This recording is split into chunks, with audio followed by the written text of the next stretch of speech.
estoy buscando al Señor, cuando más estoy buscando, mira, ahora que decidí ir a la iglesia más a menudo, ahora que decidí, mire, levantarme por las mañanas para orar, pues qué bueno que estás en esa posición justo en el momento en que te está viniendo la crisis. Porque si estás en esa posición, quiere decir entonces que como resultado de esa posición, de esa actitud espiritual, entonces tú vas a poder ver en medio de la crisis una oportunidad en lugar de ver un peligro de destrucción. Pues qué bueno, pero no puedes pensar que la experiencia de la oración y del ayuno es un repelente para la crisis. No lo es. No lo es. Lo que sí es que es una capacitación mediante el Espíritu y mediante la gracia de Dios para entonces, en lugar de ver desgracia en la crisis, en lugar de ver dolor en la crisis, en lugar de cerrar con una página oscura la experiencia de nuestra crisis, nosotros podamos entender que en medio de la crisis tendremos una gloriosa oportunidad. Nuestro carácter se fortalecerá, nuestro carácter se labrará conforme al propósito de Dios y veremos de Dios un milagro en favor de nuestras vidas.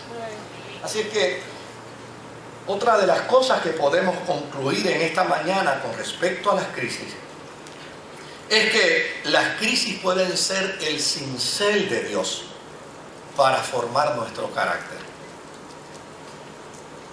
y así aprender a depender de Dios en todas las cosas. Es a través de las crisis donde nosotros podemos experimentar que Dios nos está formando, que Dios nos está labrando. Yo fui pastor se convirtió al Señor cuando yo era pastor en Trujillo Alto, un joven que había tenido una vida desenfrenada y como consecuencia de ello, pues llana y sencillamente había tenido unos hijos, nunca había ido a ver a sus hijos, ya sus hijos eran jóvenes y él nunca se había aparecido para encontrarse con sus hijos ni nada. Pero esa semana que se convirtió, esa misma semana que se convirtió, apareció un alguacil a su casa para recordarle que le debía a sus hijos una cantidad de miles de dólares extraordinarios. Pero él se había convertido al Señor. Y desde luego, cuando le entregaron aquella orden y le citaron para el tribunal, él de inmediato le dijo al alguacil que le entregó la orden: yo me convertí al Señor y yo voy a hacer ahora de esta experiencia, yo voy a hacer ahora una gran oportunidad para yo demostrarle a mis hijos que yo soy una nueva criatura, que yo soy una nueva persona, para probarle a ellos que yo vivo en una nueva dimensión de vida y yo voy a buscar el dinero de donde no aparece para yo pagarle a mis hijos todo el dinero que le debo. Salió de ahí, se montó en su carro, se fue para su trabajo y cuando llegó al trabajo le entregaron una carta de despido.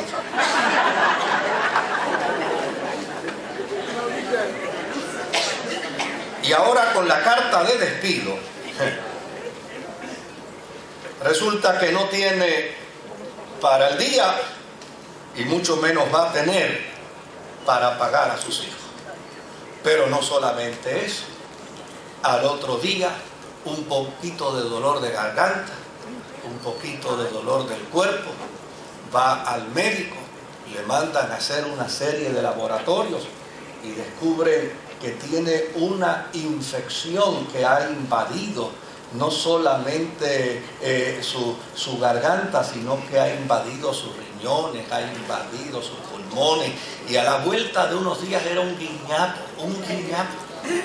postrado en una cama, tirado al suelo casi en aquel camastro. Pero ¿sabe qué hizo este hombre?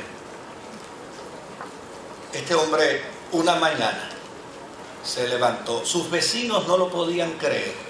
Él se levantó, se arrastró por el piso, pasó por la sala, pasó por la cocina, llegó hasta el balcón. Como pudo, como Dios le dio fuerza, se fue agarrando poco a poco de la baranda del balcón hasta que se incorporó. Y cuando se incorporó, gritó a todo pulmón esta palabra: diablo, si tú crees que yo voy a abandonar al Señor por medio de estas crisis, tú estás equivocado, porque qué bueno que Él me alcanzó una semana antes que tú llegaras. O sea, eso es precisamente lo que uno quiere ver a través de este tipo de experiencia. Yo no podré evitar las crisis, pero yo sé que si tengo al Señor conmigo, el que está conmigo es mayor que el que está en el mundo. Ahora, fíjese que leímos la historia de la tsunamita y yo mencioné que en efecto el milagro de la resurrección es extraordinario, pero a fin de cuentas el milagro de la resurrección es uno. La vida de esta mujer es la multiplicidad de muchos días y desde luego pues la resurrección que usted y yo vamos a tener no se la debemos a Eliseo, se la debemos a Jesucristo, y es como resultado de Jesucristo que nosotros vamos a ser resucitados. Por lo tanto, para mí en lo personal, el milagro de la resurrección del hijo de la tsunamita por parte de Eliseo es una experiencia hermosa, pero no es lo que más me impacta. Lo que más me impacta es que la madre de esta criatura era una mujer que se había ganado un sitial de admiración en la ciudad donde vivía. Y no estamos hablando de hoy. Y no estamos hablando de la transformación cultural que hoy existe. Y no estamos hablando del entendimiento que, aunque sea a través de leyes, el ser humano hoy tiene con respecto al valor de la mujer y de la equidad con respecto a la mujer. Estamos hablando de miles de años atrás, donde probablemente dentro de esta experiencia cultural, esta mujer no tenía las oportunidades y no tenía bajo ninguna circunstancia esos privilegios que la mujer de hoy tiene. Pero esta señora se había ganado un sitial de admiración en la ciudad donde vivía. A fuerza de trabajo, a fuerza de lucha, a fuerza de integridad, a fuerza de honestidad, a fuerza de lo que fuera. Pero esta mujer estaba en una posición y en un sitial de admiración. De hecho, el autor de esta historia la identifica como una mujer importante dentro de la ciudad. Y para que esta mujer fuera una mujer importante dentro de la ciudad, oiga, yo le aseguro a usted que esta mujer tuvo que labrar su carácter, tuvo que desarrollar su carácter, tuvo que desarrollar entereza, tuvo que desarrollar integridad, tuvo que sobreponerse a todas las adversidades de prejuicios de su tiempo, para que por encima de todas las dificultades, cualquier hombre de aquella ciudad, cuando se refiriera a ella, tuviera que referirse con dignidad y con honradez. De hecho, el autor de esta historia plantea que esta mujer poseía unas cualidades de carácter extraordinarias. Tan extraordinarias son sus cualidades de carácter, que llana y sencillamente pueden servirnos a nosotros para emularla.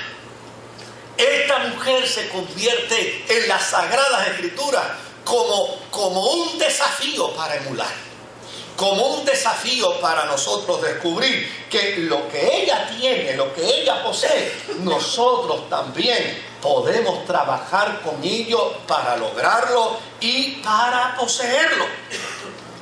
El primer elemento de virtud que hay en esta mujer es la hospitalidad. Claro, tal vez para nosotros esto no juega un papel muy importante hoy en día, porque nosotros estamos en la era de la individualidad y estamos en la era donde todo el mundo se cueva y donde todo el mundo se esconde y donde nadie quiere compartir con los que tienen su entorno. Pero en aquel tiempo, si algo miraba a Dios con buenos ojos en la vida de un ser humano, era que fuera hospitalario. De hecho, la gota que colmó la copa en Sodoma y Gomorra fue precisamente la falta de hospitalidad que tuvieron los residentes de Sodoma y Gomorra contra los ángeles que fueron enviados. La hospitalidad fue precisamente el elemento que hizo que el cielo mirara hacia Cornelio. La hospitalidad fue el elemento que hizo que el cielo mirara con admiración a aquel capitán del ejército que le pedía a Jesús que hiciera un milagro con su esclavo. La hospitalidad para aquel tiempo era un elemento de honra, era un elemento de profundo valor en el carácter de un ser humano. Y dice la historia que esta mujer tenía un sentido de hospitalidad profundo, a tal punto que esta mujer optó por invitar al profeta a su casa para que comiera. Cada vez que el profeta pasaba por allí, tenía seguro un fast food camino al Monte Carmelo. De seguro, ya él sabía que el solo hecho de pasar por allí, había una mujer con un sentido profundo de hospitalidad. Pero mire qué otra cualidad plantea. Esta era una mujer que sabía discernir. Porque es bueno ser hospitalario y es bueno ser dadivoso. Pero hay que tener también buena capacidad ¿para qué? Para discernir. Y esta mujer tenía una capacidad de discernimiento extraordinario. A tal punto que le dice a su marido, mira, este hombre... Quiere decir que discernía mejor que su marido. Este hombre es un siervo de Dios. Y yo creo que no basta solamente con que le demos un mendrugo de pan y un poco de carne de cordero. Yo creo que este hombre se merece también que le hagamos aquí en la azotea, le hagamos un apartamentito y que le tengamos una camita, y le tengamos una silla con un escritorio y le pongamos una lámpara de qué sé yo, podía existir una lámpara en aquel tiempo, y que él pueda ahí pasar las noches de descanso para continuar con su viaje. ¿Sabe qué otra cualidad tenía? A mí me sorprende, porque en una ocasión el profeta le dice, ¿tú tienes alguna necesidad? Porque si tienes alguna necesidad, yo puedo hablar con el rey, o puedo hablar con el general del ejército. Cualquiera de los dos hace lo que yo le ordene con respecto a ti. Y esta mujer ha desarrollado en su carácter un sentido de cabalidad en cada uno de sus actos, en cada una de sus acciones, que llana y sencillamente su hospitalidad no busca privilegios. Por el contrario, mira lo que le dice esta mujer, mira lo que le dice al profeta. Le dice, mira, yo vivo feliz con lo que Dios me ha dado. ¿Cuántos pueden decir amén? Porque hay gente que precisamente la razón por la que no son felices no es porque no tienen, es porque quieren más. Y hay que ser bien tonto para vivir infeliz porque queremos más.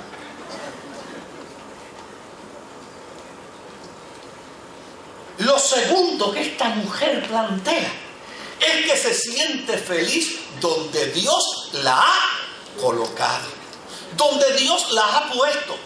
Porque, óigame, hay gente que no son felices porque andan negociando con ellos mismos, rumiando con ellos mismos, engañados entre ellos mismos, pensando que si pudieran estar en la otra organización fueran más felices. Si yo pudiera estar, mira, si yo en lugar de vivir aquí pudiera estar en esta organización, yo sería más feliz. O si yo pudiera estar viviendo en Estados Unidos, yo sería más feliz. Como si montarse en un avión y descender en un aeropuerto fuera garantía de felicidad. Esta mujer dice, mira, yo no necesito favores ni del rey, ni necesito favores de un general, porque llana y sencillamente con lo que Dios me ha dado, yo soy feliz. Y en el lugar donde Dios me ha puesto, yo vivo en felicidad. Es decir, yo vivo en tan profunda paz que esa ofertita tuya de que yo quede embarazada, no me... Digo ella, no yo. Hay que clarificar, porque aquí hay gente con una mente privilegiada. Que esa ofertita que tú me haces para un embarazo, llana y sencillamente, a mí no me altera las emociones. A mí me sorprende que esta mujer se quedó tan tranquila, tan sosegada. ¿Qué tú estás diciendo? Que para el año que viene, a esta fecha, mejor te voy a hacer una advertencia. No te pongas a hacerme ofrecimientos como si te estuvieras burlando de mí. Porque yo estoy feliz y tranquila como vivo y donde estoy.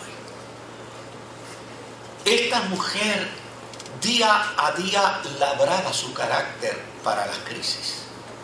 Ella sabía, yo no sé qué crisis me va a venir, pero yo sé que en algún momento me va a venir una crisis. Sería muy tonto de mi parte pensar que nada me va a pasar. No, alguna crisis me va a venir.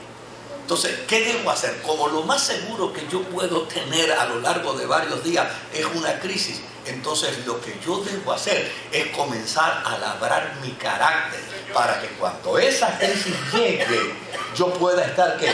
Fortalecido en la esperanza, en la confianza y en la seguridad del Señor. Así es que finalmente la historia dice que esta mujer no se sobrecogió de emoción. A fin de cuentas, mira, pues si eso es lo que Dios quiere, pues lo que Dios quiera, no hay ningún problema. Pero yo quiero hacerte saber que lo que yo hago en términos de un favor, lo que yo hago en términos de hospitalidad, lo que yo hago en términos no requiere ningún tipo de preventa ni ningún tipo de remuneración, porque yo estoy feliz con quien soy y donde vivo. A la vuelta de un año llegó su hijo,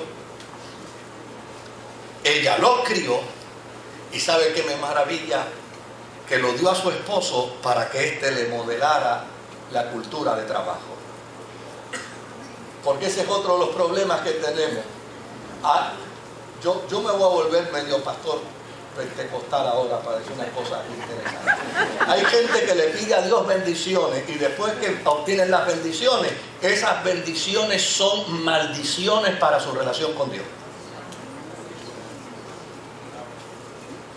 Le piden a Dios bendiciones. Bendíceme en esto, Señor, y te prometo, no prometa nada. Si Dios le da la bendición y después se convierte en una persona de espalda al Eterno.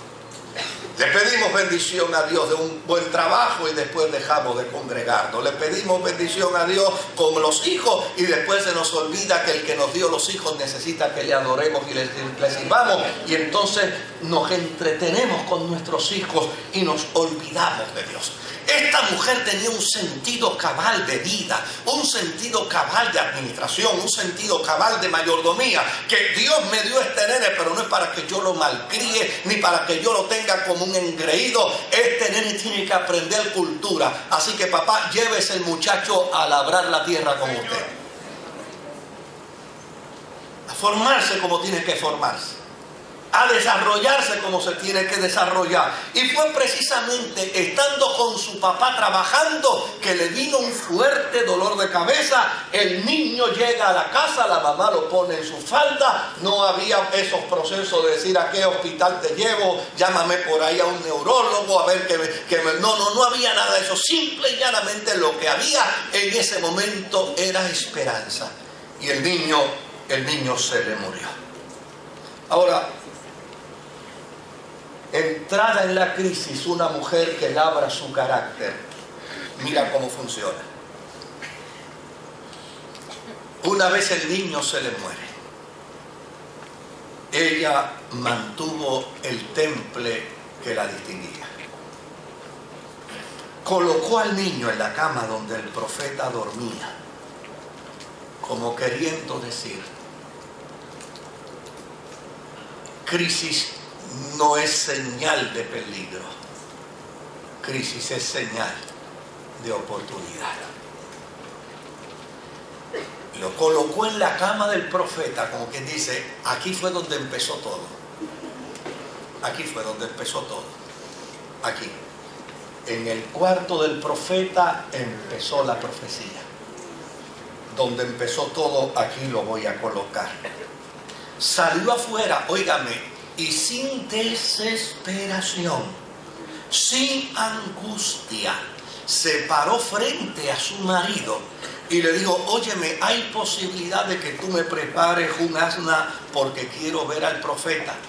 Ella ni gritó, ni lloró, ni pataleteó, ni cayó en el síndrome puertorriqueño. No, ella simple y sencillamente se acercó a su marido, no le creó preocupación a su esposo, no le creó angustia a su esposo, no le creó nada, no dijo, bueno, si yo estoy sufriendo, que sufra él también. Si yo me estoy desesperando, que se desespere él también. Si Dios le está hablando a alguien a través de la palabra, diga aunque sea ay, ¿verdad? Pero llana y sencillamente digo, mira, yo quiero que me prepares un asna porque quiero ir a ver al profeta. El marido indagó, el marido quiso averiguar qué es lo que pasa, pero ella simplemente dijo, yo quiero ir a ver al profeta. ¿Y sabe qué otra cosa me maravilla de esta mujer? Que cuando el profeta la vio, claro, el profeta está en el monte, ella viene subiendo el monte y el profeta la ve, le dice a su esclavo, ve y acércate porque por ahí viene la mujer de Sunán, aquella que nos atiende en su casa, y mira a ver, pregúntale en qué le podemos servir. Y desde luego la costumbre de aquel tiempo en Oriente era una costumbre bien interesante. Un saludo podía durar una hora. ¿Cómo está tu papá? ¿Cómo está tu mamá? ¿Cómo están tus hermanos? ¿Cómo están tus hijos? Y cada hijo había que explicar cómo estaba individualmente. Así que cuando este esclavo viene hacia donde ella, le dice, ¿cómo? Todos estamos bien. Porque déjeme decirle algo, ¿para qué usted va a perder su tiempo contándole su vida a quien no le puede ayudar? ¿Para qué usted va a perder el tiempo contándole historia? Bueno, que a ustedes yo no le hice chiste, tampoco se lo voy a hacer. Compren el CD el domingo pasado y lo escuchan. Tiene que ser el de las 11, porque en el de la noche no lo puedo contar porque mi esposa me regañó. Me dijo, eso no se cuenta. Y yo soy obediente. Así que, pero a fin de cuentas, ¿para qué contarle a alguien algo que no le puede resolver?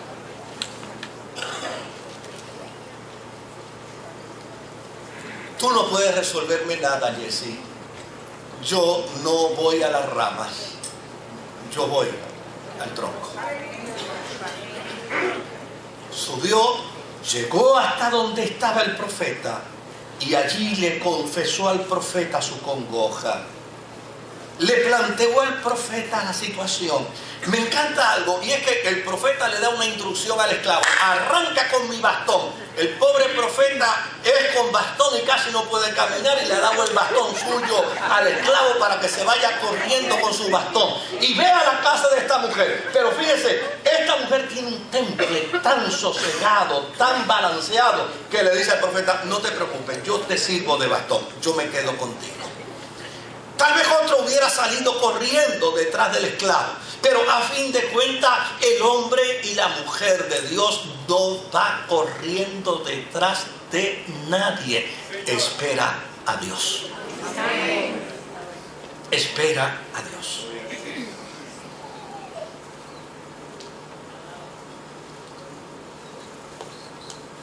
El milagro ya lo conocemos. Pero ¿sabe qué me maravilla de esta mujer?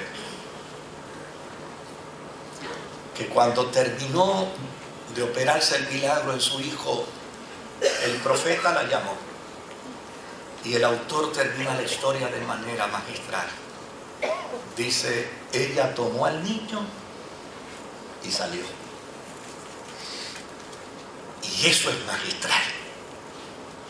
Porque lo que está diciendo el autor de la historia es que ella tomó al niño y salió para enfrentarse nuevamente a la vida como la vida es.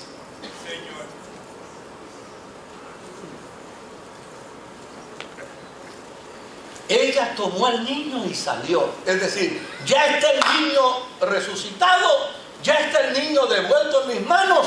Vamos a afrontar la vida nuevamente como la vida es. Porque lo que nos queda a nosotros en el proceso del peregrinar es saber y entender que las crisis pueden ser un gran peligro, pero también pueden ser una bendita oportunidad. Jamás verás a Dios haciendo milagros en tu vida si primero no viene a ti una crisis. ¿Cómo sé que Dios provee cuando tengo escasez? ¿Cómo sé que Dios sana cuando me enfermo? ¿Cómo sé que Dios me acompaña cuando me siento solo porque todo el mundo me ha abandonado? ¿Cómo sé que Dios es bonanza cuando estoy en medio de una tormenta? ¿Cómo sé que Dios da cuando tengo el bolsillo vacío? No hay crisis que sea capaz de distorsionar el propósito divino. No hay crisis que sea capaz de alterar lo que Dios ha determinado en favor de tu vida. Dice la Escritura que aquel que comenzó la buena obra en ti, la terminará. Por lo tanto, cuando Dios haga un milagro en tu vida, coge tu milagro y vuelve y sal. Sal a la vida con confianza, con entereza. Sal a la vida con un carácter sano, con un carácter robustecido, entendiendo que el Dios que te ayudó ayer te ayudará hoy y te ayudará siempre. Que el Señor nos lo bendiga.